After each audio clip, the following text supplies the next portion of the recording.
எல்லோருக்கும் வணக்கம் நண்பர்களே. நம்ம காட்டுக்குள்ள இருக்கோம். அப்ப கரடிகள் நம்மள தாக்குது, சேவக்கட்டை எடுத்து அடிக்குது, எல்லாம் ஓகே வாங்கிக்கிறோம். ஆனா அதுவே பாதுகாப்பா வீட்டுக்குள்ள இருக்கும் போதும் கரடிகளுடைய தொல்லை தாங்க முடியலனா எவ்வளவு கஷ்டமா இருக்கும். அப்படிதான் இன்னைக்கு நம்மளுடைய மார்க்கெட்ல ஒரு பிளட் பாத். திடீர்னு ஒரு 500 பாயிண்ட் காலி. எதனால? இந்த அமெரிக்காவுக்கும் ஈரானுக்கும் இடையில நடக்கக்கூடிய வார் பதற்றம்னால. உதவி செய்யலினாலும் உபத்திரவாதம் செய்யாதீங்கப்பா அப்படின்ற மாதிரி இப்பதான் நம்ம மார்க்கெட் கொஞ்சம் கொஞ்சமா பிக்கப் ஆகி 200 டேஸ் மூவிங் ஆவரேஜை தாண்டுற மாதிரி வந்தான். அது எப்படிதான் இவனு கரெக்டா நம்மளுடைய ரெசிஸ்டன்ஸ் பாயிண்ட்ல நியூஸ் கொண்டு வரானுன்னே தெரியல. ஒருவேளை இவனு உலக மார்க்கெட்ல ட்ரேடு பண்றாங்களா இல்ல நியூஸை விட்டு நம்ம மார்க்கெட்ல ட்ரேடு பண்றாங்களா அப்படின்றது தெரியவில்லை. கரெக்டா நம்ம மார்க்கெட்ல சப்போர்ட் பாயிண்ட்ல இருக்கும் பொழுது ஒரு செய்திகள் வரும் பொழுதும் ரெசிஸ்டன்ஸ் பாயிண்ட்ல இருக்கும் பொழுது அதுக்கு தகுந்த மாதிரி செய்திகள் வருது. ஏதோ ஒரு குரூப் பயங்கரமா நியூஸ்களை வச்சு சம்பாரிச்சுக்கிட்டு இருக்காங்க. ஸோ இன்னைக்கு 500 பாயிண்ட் வீழ்ச்சி அடையறதுக்கு என்ன அவசியம்? அவனு என்ன குண்டு நம்ம மேலேயே போட்டானுங்க. குண்டு அது எங்கேயோ அந்த பக்கம் விழுகுது. அதே நேரத்தில் இன்னைக்கு ரஷ்யாவுக்கு தான் ஏதாவது ஆப்பு வருமோ அப்படின்ற மாதிரி நான் யோசிச்சுக்கிட்டு இருந்தேன். ஏன்னா மிக முக்கியமான நேட்டோ மீட்டிங் என்பது நடந்துகிட்டு இருக்கு.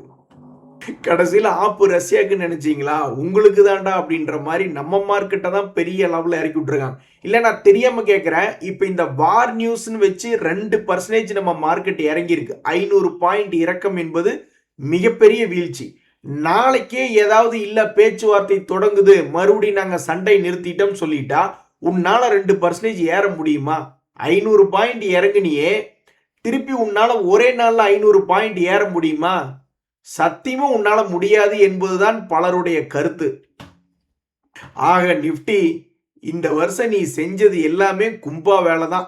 ஆல்மோஸ்ட் 2264 பாயிண்ட் இந்த வருஷம் ஜனவரி மாசத்திலிருந்து இன்றைய தேதியில பார்க்கும் பொழுது கடந்த 6 மாசத்துல 2264 பாயிண்ட் இழந்து இப்படி ட்ரெஸ் இல்லாம நிக்கிறியே அப்படின்ற மாதிரியான ஒரு நிலையில நின்றுகிட்டு இருக்க நீயே. ஸோ இந்த அவமானம் உனக்கு தேவையா அப்படின்ற மாதிரி அவங்களுடைய சண்டையில் 500 பாயிண்ட் இறங்கி இருக்கக்கூடிய நிஃப்டி நாளைக்கே அவங்களுடைய சண்டை ஒரு மாதிரி நிறுத்திட்டோம், மறுபடி பேச்சுவார்த்தை தொடங்குது அப்படின்னு அறிவிப்பு வந்தா உன்னால ஒரே நாளில் 500 பாயிண்ட் ஏற முடியுமா? எதுக்கு உனக்கு இந்த வேலை? வாங்க புது கும்பா குட்டி அப்படின்ற மாதிரி இந்த சவுத் இந்தியன் பேங்க் ஷேர் ஒரு 8% இன்னைக்கு இறங்கி இருக்கு. அதாவது ஆர்பிஐ ஓகே அப்படின்னு சொன்னதும் சவுத் இந்தியன் பேங்க் ஷேர் 8% கீழே விழுந்துடுச்சு. புதிய தலைவனை மார்க்கெட் இன்னைக்கு ஏற்றுக்கொள்ளவில்லையா அப்படின்றது தெரியல. அதாவது சவுத் இந்தியன் பேங்க்ல மிக முக்கியமான தகவல் என்ன அப்படின்னு பாத்தீங்கன்னா, ஆர்பிஐ மிஸ்டர் மகேஷ் முரளிதர் பாய் வெறும் 50 வருஷம் தாங்க ஆச்சு. ஆனாலும் கிரேட்டஸ்ட் அச்சீவ்மெண்ட், இவருக்கு வயசு 50 தான் ஆச்சு. இருந்தாலும் தற்போது இவர் managing director and CEO of South Indian பேங்காக அப்பாயின்மெண்ட் வாங்கியிருக்காரு. ஆர்பிஐ ஓகேன்னு சொல்லிடுச்சு. பட் மார்க்கெட் இன்னைக்கு அதை ஒரு 8% இறக்கி விட்டது. நீங்க சொல்லலாம் இன்னைக்கு மார்க்கெட்டே வீக் அதனால இறங்கிடுச்சு. அப்படி கிடையாது. இது காலையில் அந்த நியூஸ் தகவலை பொறுத்தே இந்த பங்கினுடைய விலை வீழ்ச்சி இருந்திருக்கு. ஸோ நன்றாக மேலே போய் கொண்டிருந்த இந்த சவுத் இந்தியன் பேங்க் ஷேரை வாங்க புது கும்பா குட்டி அப்படின்னு சொல்லி யாரோ கையை பிடிச்சி இழுத்த மாதிரி தன்னுடைய பழைய ஹையை, அதாவது 2026 தொடக்கத்துல வந்த ஹையை மறுபடி போய் தாண்ட முடியாம கீழே விழுந்திருக்கு. ஏற்கனவே ஒரு முறை 200 டேஸ் மூவிங் ஆவரேஜ் இந்த சவுத் இந்தியன் பேங்குடைய சரிவை தடுத்து நிறுத்தி காப்பாத்தி விட்டுருக்கு. இனி அடுத்தது என்ன என்பது பொறுத்து இருந்து தான் பார்க்கணும். நண்பர்களே, உங்களுக்கு ஞாபகம் இருக்கா? சமீபத்தில் பேங்க் ஆஃப் பரோடா அப்படின்ற ஷேருமே இந்த அபுதாபி பேங்க் ரிலேட்டடா ஒரு செய்தியில கீழே விழுந்திருந்தான். அப்போ கூட நம்ம இந்த ஐடிஎஃப்சி ஃபர்ஸ்ட் பேங்க் இதே மாதிரி ஒரு ஹரியானா டிஸ்ட்ரிக்ட் ஹரியானா ஸ்டேட் ரிலேட்டடான செய்தியில் கீழே விழுந்துட்டு மறுபடியும் ரெக்கவரி ஆயிருந்தது ஐடிஎஃப்சி ஃபர்ஸ்ட் பேங்க். ஸோ இப்போ பேங்க் ஆஃப் பரோடா மொத்தமாக எவ்வளவு பர்சன்டேஜ் சமீபத்தில் இறங்கியிருக்கு அப்படின்னு பார்த்தீங்கன்னா ஆல்மோஸ்ட் ஒரு 16% இறங்கியிருக்கு. இன்னும் ஒரு 10-15% இறங்குச்சுன்னா ஒருவேளை ஸ்மார்ட் மணி கான்செப்டுக்காரங்க இப்படி கூட யோசிச்சு பார்ப்பாங்க. ஐடிஎஃப்சி ஃபர்ஸ்ட் பேங்க் இதே மாதிரி தான் ஒரு தகவல்னால கீழே விழுந்து அப்புறம் ஒரு 3-4 மாதம் கழிச்சு ஏறினா. அதே மாதிரி பேங்க் ஆஃப் பரோடால இன்னொரு 10-15% வீழ்ச்சியாகி இன்னும் கொஞ்சம் சீப்பர் ரேட்டு கிடைக்குமா அப்படின்ற மாதிரிலாம் பார்த்துட்டு இருப்பாங்க. ஸோ ஆக மொத்தம் பேங்க் ரிலேட்டடான பங்குகளை கான்சென்ட்ரேட் பண்ணாவே அதுலேயே பல்வேறு பங்குகள் 30-40% அசால்ட்டாக இறங்குறதும் ஏறுறதும் ஒரு வாலட்டிலிட்டி என்பது இருக்கு. நண்பர்களே, இப்படிதான் தொடர்ந்து கேவலமாக பல்வேறு பங்குகள் திடீர்னு கீழே இறங்கி பயமுறுத்தும். அப்புறம் திடீர்னு எவனாவது ஒருத்தன் மேலே ஏறி நம்மளுக்கு ஆசை கொடுப்பான். எப்படி அப்படின்னா, ஒரு உதாரணத்துக்கு இந்த பிடிசி இந்தியா தொடர்ந்து 26% இறங்கியிருக்கான் கண்டினியூஸா. அப்ப இதை பார்க்கும்போது நிறைய பேர்த்துக்கு என்ன ஆகும்? பயமா இருக்கும். திடீர்னு பார்த்தோம்னா எவனாவது ஒருத்தன் மேல் நோக்கி ஏறி நம்மளை அப்படியே உசுப்பேத்துவான். அதான் ஏதோ ஒன்று சொல்லுவாங்களே, உசுப்பேத்துறவன்ட்ட கம்முன்னு போயிடணும் அப்படின்ற மாதிரி. இந்த ஷேர் இந்தியா செக்யூரிட்டிஸ் அப்படின்ற பங்கு இவன் என்ன இருக்கு அப்படின்னு பார்த்தீங்கன்னா, கடந்த 2 நாட்கள்ல மட்டும் இந்த பங்கினுடைய விலை ஏற்றம் என்பது 40% வரைக்கும் போயிட்டு அப்புறம் இன்னைக்கு கொஞ்சம் கீழே இறங்கி க்ளோஸ் ஆயிருக்கு. ஸோ ஒவ்வொரு வீழ்ச்சியுமே வாய்ப்பு தான். அதுக்குன்னு ஏதாவது ஒரு உசுப்பெடுத்தக்கூடிய பங்குகள் பெருசா மொமெண்டம் இல்லை, அவன்லாம் திரும்பி தன்னுடைய பழைய கையை வந்து திருப்பி தொடுவான் அப்படின்ற நம்பிக்கையே இல்லை அப்படின்ற பொழுது அது போன்ற பங்குகள் நம்ம போர்ட்போலியோல இல்லாம இருந்தாவே நம்ம ஓரளவுக்கு ஜெயிச்சிடலாம். ஒரு உதாரணத்துக்கு இப்ப சவுத் இந்தியன் பேங்க் இருக்கு, பேங்க் ஆஃப் பரோடா இருக்கு. இப்ப இல்லைனாலும் பேட் நியூஸ் எல்லாம் அப்சர்வ் ஆனதுக்கு அப்புறம் அடுத்து வரக்கூடிய வருடங்களை வந்து பழைய கையை தொடுவானா அப்படின்ற நம்பிக்கை வரணும். இப்ப கூட சமீபத்தில் ஏறி கொண்டு வந்திருந்த குப்பிட் அப்படின்ற பங்கு இன்னைக்கு சங்கு அப்படின்ற மாதிரி ஒரு நண்பர் கமெண்ட் போட்டிருந்தாரு. நண்பர்களே, எல்லா கும்பா குட்டி நியூஸ்களையும் விடுங்க. இன்னொரு அற்புதமான செய்தி என்னன்னா, பல நாட்களாக கும்பாவாகவே இருந்த ஒரு பங்கு தான் கல்யாண் ஜுவல்லரி. இன்னைக்கு மார்க்கெட்ல இப்படி ஒரு பிளட் பாத் நடந்திருக்கு. டுடே மார்க்கெட்டே கிராஷ் ஆயிருக்கு. ஆனா இந்த கல்யாண் ஜுவல்லரி 5.25% ஏறி இருக்கான். என்னடா இது? திடீர்னு 90s கிட்ஸ் மாப்பிள்ளையா ஏத்துக்கிட்டு ஒரு பொண்ணு ஓகே கல்யாணம் பண்ணிக்கலாம்னு சொன்ன மாதிரி எவ்வளவு ஒரு மகிழ்ச்சி வருமோ அது மாதிரி 1 இயராக 34% தொடர்ந்து இறங்கி இது ஒரு வருஷம் மட்டும் இல்ல, 3 வருட அளவுல பாருங்க. எப்ப இருந்து 2025 தொடக்கத்தில் இருந்தே அந்த பங்கு சரிவு தான். ஆல்மோஸ்ட் 2 வருட சரிவுக்கு பிறகு தற்போது இன்றைய இறங்கிய பிளட் பாத் மார்க்கெட்ல 5% ஏறி இருக்குன்னா, அப்ப இந்த கல்யாண் ஜுவல்லரி தன்னுடைய பழைய கையை வந்து தொடுவது போல் இருந்தால் எவ்வளவு பர்சன்டேஜ் ஏறி வர வேண்டும்?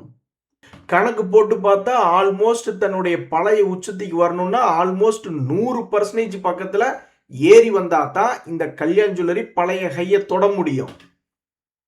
நான் யார் வம்புக்கும் போறது இல்லை, தும்புக்கும் போறது இல்லை, ஏன் வேலை உண்டு நான் உண்டுன்னு இருக்கிற மாதிரி இந்த கல்யாண் ஜுவல்லரி என்ன நஷ்டம் செய்யக்கூடிய ஷேரா?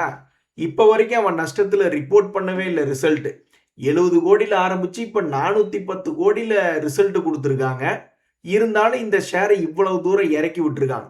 ஒருவேளை அந்த இன்வெஸ்டர்ஸ்கிட்ட அடி வாங்கியிருக்காங்களா அப்படின்னு போய் பார்த்தோம்னா அங்கே அடி வாங்கியிருக்கான். எஃப்ஐஎஸ் 27% ஹோல்டிங் இருந்ததை கொஞ்சம் கொஞ்சமாக வித்து வெறும் 14% தான் ஹோல்டிங் வச்சிருக்கான். டிஐஸ் வந்து 5%லேருந்து 14% கைமாற்றி விட்டாங்க பசங்க எஃப்ஐஐஸ். ஸோ இந்த பங்கு கடந்த 5 வருடமா ஒவ்வொரு வருஷமும் 36% சம்பாரிச்சு கொடுத்துருக்கான். எப்படி குப்பி டிப் இந்த காலத்தில் ஆகா ஓகோன்னு பாராட்டிக்கிட்டு இருக்காங்க, அந்த மாதிரி இவன் இந்த கல்யாண் ஜுவல்லரி ஒரு காலத்தில் ஒவ்வொரு வருஷமும் 36% சம்பாரிச்சு கொடுத்து ஏறி இருக்கு. அதன் பிறகு யார் கண்ணுப்பட்டதுன்னு தெரியல. அதுக்கப்புறம் சரிவடைந்த பங்குனால திரும்பி ஏறவே முடியல. ஸோ இப்போ இன்றைய பிளட் பாத்லையும் இந்த கல்யாண் ஜுவல்லரி ஷேரை மேலே ஏற்றி விட்டு அழகு பார்த்துருக்காங்க. அப்போ மார்க்கெட் இவனை ஏற்றுக்கொண்டதா? அப்போ தன்னுடைய பழைய கையை திரும்ப வந்து தொடக்கூடிய நாள் வருமா அப்படின்னு இந்த கல்யாண் ஜுவல்லரி ஷேர் வச்சிருக்கிறவங்க ஏக்கமாக பார்த்துக்கிட்டு இருக்காங்க. இந்த கல்யாண் ஜுவல்லரி ஷேர்ல எத்தனை பேர் மாட்டிக்கிட்டு இருக்கீங்க? உங்களுக்கு ஏதாவது கம்பெனி வேணுமா? நண்பர்களே, இந்த ஹிண்டால்கோ ஷேர்ல ரேலி ஸ்டார்ட் ஆகி 1 வருஷம் ஆயிடுச்சு. 1 வருஷமா அவன் நிக்காம போய்கிட்டு இருக்கான். எப்ப போன வருஷம் 600 ரூபா ரேஞ்சில் ஸ்டார்ட் ஆன ரேலி கொஞ்சோண்டு ஒரு 800 வரைக்கும் கரெக்ஷன் ஆகி மறுபடியும் 1200 பணத்தை டபுள் பண்ணி விட்டுட்டு தான் இப்போ 200 டேஸ் மூவிங் ஆவரேஜ் கிட்ட வந்து விழுந்திருக்கு. மறுபடியும் இங்கிருந்து இன்னொரு முறை பிக்கப் ஆக போகிறதா அல்லது என்ன ஆக போகிறது இந்த ஹிண்டால்கோ அப்படின்றது ரொம்ப சுவாரஸ்யமா இருக்கு. ஸோ இப்போ ஹிண்டால்கோ 200 டேஸ் மூவிங் ஆவரேஜ் கிட்ட ட்ரேட் ஆயிட்டு இருக்கு. சமீபத்தில் ஒரு வருஷத்துல பெருசா பிரேக் டவுன் ஆகவே இல்லை அந்த பங்கு. ஸோ இந்த முறையும் தப்பிக்குமா இல்லையா அப்படின்னு ரொம்ப சுவாரஸ்யமா இருக்கக்கூடிய ஒரு பங்கு ஹிண்டால்கோவா இருக்கு. அதே மாதிரி வாரி எனர்ஜிஸ் அப்படின்னு ஒரு ஷேர் அல்வா நழுவி ஸ்மார்ட் மணி கான்செப்டுக்காரங்க கையில் வந்து விழுந்த மாதிரி இந்த பங்கு இந்த 2026லயே குறிப்பிட்ட சப்போர்ட்ல இருந்து நல்ல ஒரு அருமையான 2 முறை லாபம் சம்பாரிச்சு கொடுத்துருக்கு. மறுபடியும் இந்த அல்வா நழுவி எங்கள் கையில் விழுகுமா அப்படின்ற மாதிரி பல ஸ்மார்ட் மணி கான்செப்ட் ட்ரேடர்ஸ் எல்லாம் பார்த்துக்கிட்டு இருக்காங்க. ஏன்னா இப்பதான் சமீபத்துல சம்பாரிச்சு கொடுத்த பிறகு 3600 ரூபாயிலிருந்து 2800 ரூபாய், கிட்டத்தட்ட 800 ரூபாய் இறங்கி இருக்கு. இனி மறுபடியும் இந்த ஈரான் வார் போர் பதற்றம் வேற வருது. அந்த காரணத்தை வச்சுதான் மார்ச் மாசம் ஆக்சுவலா ஒரு ரெக்கவரி இருந்தது. அப்ப போர் பதற்றத்தை வச்சு மறுபடியும் இன்னொரு முறை அல்வா கிடைக்குமா இல்லையா அப்படின்னு இந்த ஸ்மார்ட் மணி கான்செப்டுக்காரங்க எல்லாம் பார்த்துக்கிட்டு இருக்காங்க. நண்பர்களே, இந்த நேரத்தில் மார்க்கெட் கீழே இறங்கி இருக்கிறது எஸ்ஐபி மூலியமாக ஸ்டாக்குகளை அக்குமுலேட் பண்ணுறவங்களுக்கு ஜாலியாக இருக்கும். ஏன்னா ஒரே பணத்துக்கு அதிகமான யூனிட் கிடைக்குதுன்னு. ஆனால் லம்சம் வந்து எஸ்ஐபிக்கு ஸ்ட்ரெயிட் ஆப்போசிட். ஒன்ஸ் நம்ம பல்காக கொண்டு வந்து பணத்தை போட்டுட்டோம்னா, போட்ட அடுத்த செகண்ட்லேருந்தே நம்மளுக்கு பணம் வந்ததுன்னா தான் அந்த லம்சம்ல ஒரு லாபம் உண்டு, ஒரு நிம்மதி உண்டு. ஆனால் இந்த எஸ்ஐபி கான்செப்டுக்காரங்களுக்கு போட்டதுலேருந்து அந்த ஷேரினுடைய விலை இறங்கிட்டே இருக்கணும். அப்புறம் என்னைக்கு அவங்களது ஒரு லம்சமாக மாறுகிறதோ 5 வருஷமோ 10 வருஷமோ கழிச்சு, அதுக்கப்புறம் அது கீழே உழுவே கூடாது. அடுத்த செகண்ட்லேருந்து, ஏன்னா அந்த எஸ்ஐபி சிறுக சிறுக சேர்த்து லம்சம் ஆயிடுது. நம்மகிட்ட லம்சம் இப்போ போடுறதுக்கு காசு இல்லைன்னா நம்ம எஸ்ஐபி மூலியமாக கொஞ்சம் கொஞ்சமாக பணத்தை சேர்த்துக்கிட்டு இருக்கோம். ஸோ அப்போ அவங்களும் வந்து லம்சம் மாதிரி அடுத்த நாள்ல இருந்தே மேல் நோக்கி ஏறணும் அப்படின்ற மாதிரி எதிர்பார்ப்பாங்க. ஸோ ரெண்டுமே எதிரும் புதிருமான கான்செப்ட். எஸ்ஐபியில் இருக்கிற வரைக்கும் மார்க்கெட் கும்பா பாடணும் அப்படின்னு நினைக்க வேண்டியதாக இருக்கு. எஸ்ஐபி முடிஞ்சு ஓகே 1 கோடி 2 கோடி சேர்த்திட்டோம் அப்படின்னு வந்த பிறகு அடுத்த நாள்ல இருந்தே மார்க்கெட் டபுளா ட்ரிபிளா ஏறணும். இல்லைன்னா அப்புறம் 2 கோடி சேர்த்தி 1 கோடி அப்புறம் மாறிடும். ஸோ இன்னைக்கு தேதி மார்க்கெட் வந்து இந்த எஸ்ஐபி போட்டவங்களுக்கு சந்தோஷமாகவும், லம்சம் போட்டிருந்தவங்களுக்கு இன்னைக்கு ஒரு மிகப்பெரிய பிளட் பாத் கும்பா குட்டியாகவும் மாறி இருக்கு. அட கடவுளே, ஒரு நண்பர் சொல்றாரு லாஸ் லாஸ் லாஸ். இன்னைக்கு ஒரே நாள்ல என் போர்ட்போலியோல 3 லட்சம் ரூபாய் இறங்கி போச்சு, 2 லட்சம் ரூபாய் லாபம் காணாம போயிடுச்சு. அதாவது காலையில 2 லட்சம் ரூபாய் லாபத்தில் இருந்திருக்காரு. அதுக்கப்புறம் பார்த்தா எண்ட் ஆஃப் த டேல 3 லட்சம் ரூபாய் டவுன் ஆயிருக்கு அவருடைய போர்ட்ஃபோலியோ என்பது மனதிற்கு ரொம்ப கஷ்டமா இருக்கு. ஒரு நண்பர் கேட்கிறாரு, என்ன அடிக்கடி தொண்டை கட்டுது அப்படின்னு. இல்லைங்க, அது என்னன்னு தெரியல. இப்ப லைவ் வந்து இப்பதான் சமீபத்தில் ஆரம்பிச்சோம். ஸோ லைவ் 1 ஹவர் 2 ஹவர் பேசுறதுனால தொண்டையில பிரச்சனை வருதா என்னன்றது தெரியல. பட் இன்னைக்கு சளிதான், அது ஒத்துக்கணும். இன்னொரு நண்பர் சொல்றாரு, இப்படி இருந்தா எப்படிங்க உருப்படும்? பஜாஜ் ஹவுசிங் ஃபைனான்ஸாரு, ரைட்ஸு, ஐஆர்சிடிசி இருக்கார். ஓ, இவர் ரயில்வே துறை ஃபேவரட்டாக எடுத்திருக்காரு. அது போக இந்த கேபி டெக், சக்தி பம்புன்னு எல்லாத்தையும் நான் வாங்கியிருக்கேன் 50,000 ரூபாய்க்கு. ஒவ்வொன்றிலையும் தலைக்கு 10,000 ரூபாய் லாஸ் அப்படின்னு போட்டிருக்காரு. இப்படி இருந்தால் எப்படி நம்ம ஸ்டாக் மார்க்கெட் உருப்படுறது? இப்போதாங்க நம்ம மார்க்கெட், நான் அன்னைக்கே சொன்ன பார்த்தீங்களா, 1000 பாயிண்ட் ஏறி 10 பைசாக்கு பிரயோஜனம் இல்லை இந்த நிஃப்டி. ஏன்னா குறிப்பிட்ட ரெசிஸ்டன்ஸ் பாயிண்ட் கிட்ட வந்திருக்கு. இதுக்கு மேலே ஒரு 1000 பாயிண்ட் ஏற்றுனான்னா தான் நல்ல ஒரு லாபம் வரும்னு மேலே பார்த்துக்கிட்டு இருந்தேன் நான். கடைசியில் தியாகி கீழே பாருன்ற மாதிரி ஒரு 2 நாட்களில் 800 பாயிண்ட்டை காணோம். இனி இந்த 800 பாயிண்ட் எல்லாம் இவனால் நிஃப்டினால ஏற்ற முடியுமா? எத்தனை நாள் கூடி ஏறி வந்த அந்த 800 பாயிண்ட் 2 நாளில் இறக்கி விட்டான. அடடா, இங்கே பார்த்தீங்களா ஒரு நண்பனுடைய சரித்திர பதிவு. அதாவது 1000 ரூபாய் போட்டே ஒரு லட்சாதிபதி ஆயிருக்காரு. நம்ம காலையில் என்ன பேசிக்கிட்டு இருந்தோம், 10,000 போட்டு லட்சாதிபதி ஆகிறதுக்கே வந்து பெரிய அளவில் ஸ்டாக்குகளை கண்டுபிடிக்க வேண்டியதாக இருக்குது. மேபி 50,000 போட்டு அல்லது ஒரு 70-80,000 ரூபாய் போட்டு லட்சாதிபதி ஆகிறது என்பது தான் எளிமையான ப்ராசஸாக இருக்குது அப்படின்ற மாதிரி பார்த்துக்கிட்டு இருந்தோம். ஒரு நண்பர் வெறும் 1000 கணக்கில் போட்டு லட்சாதிபதி ஆயிருக்காரு. எதுனா டாடா மோட்டர். ஆமாம், எனக்கு தெரிஞ்சு அது 100 ரூபாயிலேருந்து 1200 வரைக்கும் போன ஒரு பங்கு தான். அதானி பவர், எனக்கு தெரிஞ்சு அது 70 ரூபா ரேஞ்சிலிருந்து 1000 ரூபா போய் அதுக்கப்புறம் ஸ்பிளிட்டு பண்ணி அதுக்கப்புறமும் அடங்காமல் அது மேலே போய் கொண்டிருக்கக்கூடிய ஒரு பவர். சிஜி பவரும் அதே மாதிரி தான். ஸோ இது போன்ற பங்குகளில் இவர் வெறும் 1000 கணக்கில் போட்டு, ஆனால் 5 to 6 வருஷம் வெயிட் பண்ணி அப்புறம் லட்சாதிபதி ஆயிருக்காரு. அதில் ஒரு 6 பங்கு எடுத்தால் 3 பங்கு காணாமல் தான் போகும் அப்படின்ற மாதிரி.